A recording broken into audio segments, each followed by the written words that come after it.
लद्दाख में समझौते के बाद नया विवाद खड़ा कर रहा दुश्मन चीन। भारत के इलाके में अवैध तरीके से 2 काउंटी बनाने का किया ऐलान। उधर भारत ने चीन को सबक सिखाने के लिए बना डाले दमदार एयरबेस। दोस्तों, वैसे तो लद्दाख में भारत और चीन के बीच समझौता हो गया है। दोनों देशों की सेनाएं पीछे हट गई हैं, लेकिन चीन का दूसरे देशों में घुसने का रवैया जस का तस है। उसने भारत के साथ फिर से व्यापार शुरू करने के लिए समझौता जरूर कर लिया है, लेकिन उसकी मंशा आज भी घुसपैठ करने की है। उसने भारत के उन इलाकों में 2 नए काउंटी बनाने का ऐलान किया है जिस पर उसने अवैध कब्जा कर रखा है। भारत ने चीन की इस घोषणा का भयंकर विरोध किया है। भारत चीन के खिलाफ हर तरह से तैयार है। उसने जंग के नजरिए से तमाम एयरबेस ऊंचे इलाकों में बना रखे हैं। इनका दमदार अपग्रेडेशन किया गया है और इनकी ताकत में इजाफा कर दिया गया है। सीमा में भारत की इस मौजूदगी से चीन के होश उड़ गए हैं और घबराकर उसने अपने एयरबेस का रनवे बड़ा कर दिया है। सीमा में भारतीय हवाई बेस चीन के मुकाबले भयंकर ताकतवर हैं। तो आइए जानते हैं दुश्मन चीन की लद्दाख में की जा रही हिमाकत और चीन को जवाब देने के लिए भारत की दमदार तैयारियों के बारे में। सीमा से सेना पीछे हटने के बाद चीन ने रच डाला नया ड्रामा। अपने अवैध कब्जे वाले इलाके में बनाने जा रहा 2 नए काउंटी।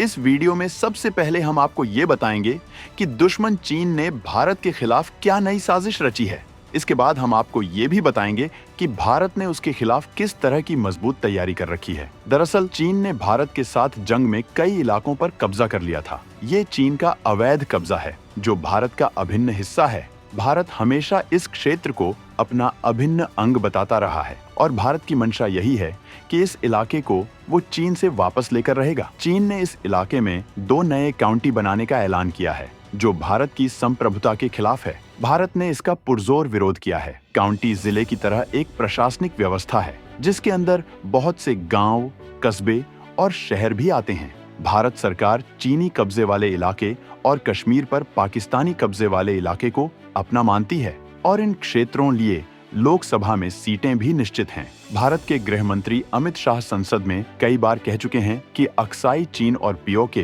दोनों भारत का अभिन्न अंग है और हम उसे लेकर रहेंगे। चीन ने देपसांग और डेमचौक में अपनी सेनाएं पीछे हटाई हैं क्योंकि भारत ने उस पर भयंकर दबाव बना लिया था। भारत सरकार ने चीन की इकोनॉमी पर चोट की थी। इसका नतीजा ये हुआ था कि भारत के बाजार से चीनी सामानों का कब्जा खत्म होता जा रहा था। चीनी मोबाइल गायब होने लगे थे। भारतीय कंपनियां इस क्षेत्र में अपना दबदबा कायम कर रही थी। इससे चीन को भयंकर नुकसान हो रहा था और उसे समझ में आ गया कि उसने भारत के साथ दुश्मनी को और बढ़ाया तो भारत उसके खिलाफ और सख्त एक्शन लेगा और भयंकर टैरिफ बढ़ा देगा।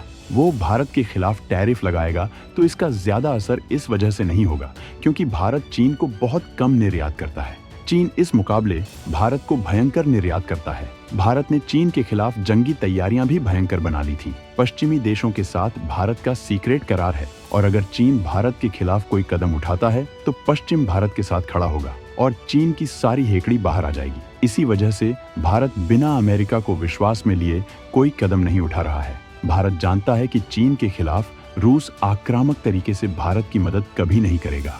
इसी वजह से भारत ने मजबूत विकल्प तैयार कर लिया है। चीन को जरा भी अंदाजा नहीं था कि भारत वैश्विक दुनिया में इतने मजबूत फैसले कर पाएगा क्योंकि पहले भारत बिना रूस की मर्जी के कोई कदम नहीं उठाता था।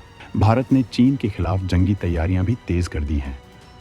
लद्दाख हो या अरुणाचल तैयार किए गए हैं भयंकर शक्तिशाली एयरबेस। अकेले लद्दाख में ही भारत ने बना रखे हैं 3 एयरबेस। सहम गया चीन। भारत के साथ लगती चीन की सीमाएं बेहद ऊंचाई पर हैं। इन सीमाओं पर सैनिकों और हथियारों को जमीन के रास्ते से पहुंचाना बेहद मुश्किल है। यहाँ हवाई माध्यम ही गेम चेंजर भूमिका निभा सकते हैं। इसी वजह से भारत ने लद्दाख से अरुणाचल तक तगड़ा इंतजाम कर रखा है।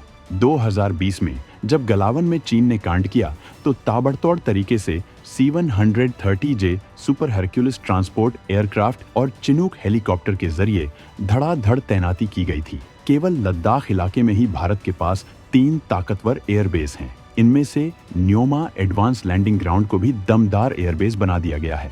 इसका रनवे तैयार हो चुका है और इसका ट्रायल शुरू कर दिया गया है। इसमें भारी भरकर C-130J super Hercules transport aircraft की लैंडिंग कराई जा रही है। न्योमा भारत के लिए बेहद खास है। 2020 में इसी एयरबेस ने गेम चेंजर भूमिका निभाई थी। ये 13,700 फीट की ऊंचाई पर है। इसका रनवे 2.7 किलोमीटर है। इसे पूरी तरह से क्रैंकीट का बना दिया गया है। इसके बनने से पहले लेह और थॉयस ही ऐसे एयरबेस थे। अब भारत के पास 3 एयरबेस हो चुके हैं। हेलीकॉप्टर्स और ट्रांसपोर्ट विमानों की लैंडिंग के लिए पहले भारत के पास 3 एडवांस लैंडिंग ग्राउंड थे। ये न्योमा, दौलत बेग ओल्डी और फुकचे हैं। अब न्योमा को एयरबेस बना दिया गया है। भारतीय सीमा में चीन के 20 से ज्यादा एयरपोर्ट और हेलीपोर्ट समुद्री तल से 3000 मीटर से अधिक ऊंचाई पर स्थित हैं। इतनी ऊंचाई पर फाइटर ऑपरेशन को फुल लोड के साथ चलाना बेहद मुश्किल है। टेकोनफ के लिए 3000 मीटर के रनवे की जरूरत होती है। चीन ने इसी वजह से अपने एयरबेस के रनवे की लंबाई बढ़ा दी है। होटन एयरपोर्ट LAC से केवल 240 किलोमीटर की दूरी पर है। चीन ने इसके रनवे की लंबाई बढ़ाकर 3500 मीटर तक कर दी है। पहले इसकी लंबाई 2700 मीटर की थी। भारत के ज्यादातर एयरबेस इलाके में ही हैं और यहाँ से लड़ाकू और ट्रांसपोर्ट विमान फुल लोड के साथ उड़ान भर सकते हैं। भारत ने चीन सीमा में मजबूत सड़कों का जाल भी बना रखा है। मार्ग को सुगम बनाने के लिए दमदार टनल्स का निर्माण भी किया गया है। इससे 12 महीने धड़ल्ले से आवागमन किया जा सकता है। सीमा तक सेना और रसद पहुंचाने में अब सेना को दिक्कतों का सामना नहीं करना पड़ेगा। इसके अलावा भारत ने अपने एयरबेस भी मजबूत बना रखे हैं। चीन अगर कोई गुस्ताखी करता है तो भारत उसका मजबूत जवाब देने के लिए तैयार है। चीन ने सीमा के करीब जिस तादाद में हथियारों और सेनाओं की तैनाती कर रखी है, भारत ने भी उसी तादाद में हथियार और सेना वहां तैनात कर रखी है। तमाम तकनीकियों के जरिए सीमा में भारत निगरानी कर रहा है। DRDO भयंकर हथियार और तकनीक विकसित कर रहा है। तमाम मित्र देशों से भी जरूरी हथियार खरीदे जा रहे हैं। आज भारत दुनिया की चौथी सबसे शक्तिशाली सैन्य शक्ति बन चुका है। दुनिया में सबसे घातक रक्षा तकनीकी मानी जाने वाली तकनीक में भारत ने पकड़ बना ली है। तो दोस्तों, सीमा में चीन की गुस्ताखी और भारत के इंतजाम पर आपका क्या कहना है? कमेंट में जरूर बताएं।